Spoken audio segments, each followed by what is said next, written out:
Hi friends, இங்கே பாருங்கள், எங்கள் மாமா வந்து வேலைக்கு போயிட்டு வீட்டுக்கு வந்துட்டார். அவருடைய பைக் பார்க்குறீங்களா? இங்கே பாருங்கள், இதுதான் அவரோட பைக்கு. காலையில் எழுந்து தினமும் வந்து பூசை போட்டுருவார். இந்த ஒரு பார்த்திங்கன்னா அந்த பூசை இன்னும் காலையில். இதே போல் பசங்க சைக்கிள் அதை நிற்கிது, இருட்டில் நிற்குது, அதுக்கும் பூசை, எல்லாத்துக்குமே பூசை போட்டுருவார் காலையில். எத்தனை கிலோமீட்டர் மாமா சைக்கிள் மேய்ச்சா? 70 கிலோமீட்டர் வேகமாக 70 கிலோமீட்டர் 35 70 கிலோமீட்டர் சைக்கிள் மேய்ச்சிக்கிறேன். பார்த்தீங்களா பைக்கை? உனக்கு கால் வலிக்குதியா?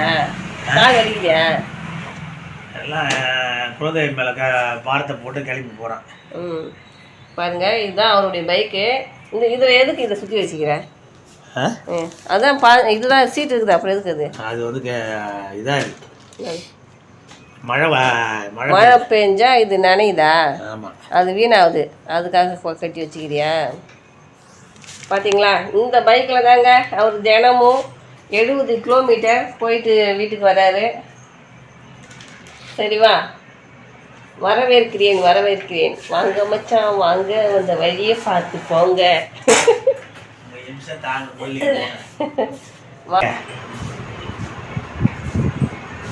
வந்த உடனே அவருடைய மகனை தேடுகிறார். சின்ன மகன் அதை உட்காந்துட்ருக்காரு, அது கற்றுட்ருக்காரு. சின்ன மகனே, என்னுடைய பெரிய சாப்பிட்ற பேர் இல்லையா? வாங்க சாப்பிடலாம், மணி ஆயிடுச்சு, எல்லாரும் வாங்க. வந்து நைட்டில் தான் வேலைக்கு போகிறதுனால நைட்டில் தாங்க துணி துவைக்கிறேன். அதனால் பசங்க யூனிஃபார்ம் காயணும் அப்படின்னு சொல்லிட்டு இங்கே அப்படியே கொடி கட்டி உள்ளே காய போட்டுக்குவேன். பாருங்க, இதெல்லாம் காஞ்ச உடனே இப்போ மடித்து வச்சுருவேன். எல்லாமே இப்போ மடிக்கணும் இந்த துணியெலாம். என்னுடைய வந்து பெரிய மகன், நாங்கள் எல்லோரும் சாப்பிட போகிறோம். சாதம் வந்து ஆற வச்சுருக்கேன், சாப்பிட போகிறேன். நான் வந்து பாட்டு எதுவும் பாடி போடலை. என்ன காரணம்னா, எனக்கு ஜலதோஷம், அதனால் வந்து பாட்டு பாடி போட முடியல. அது இல்லாமல் வீட்டையே என்னால் வந்து சரியாக பராமரிக்க முடியல. என்னென்னா, நான் வேலைக்கு போகிறதுனால கரெக்டாக வீட்டு வேலைகள்லாம் செஞ்சுட்டு போயிட்டு வரதுனால இப்போ கட்டெல்லாம் எப்படி கிடக்குது பார்த்தீங்களா? அதெல்லாம் வந்து சரியாகவே எதுவும் போடலை. இன்றைக்கி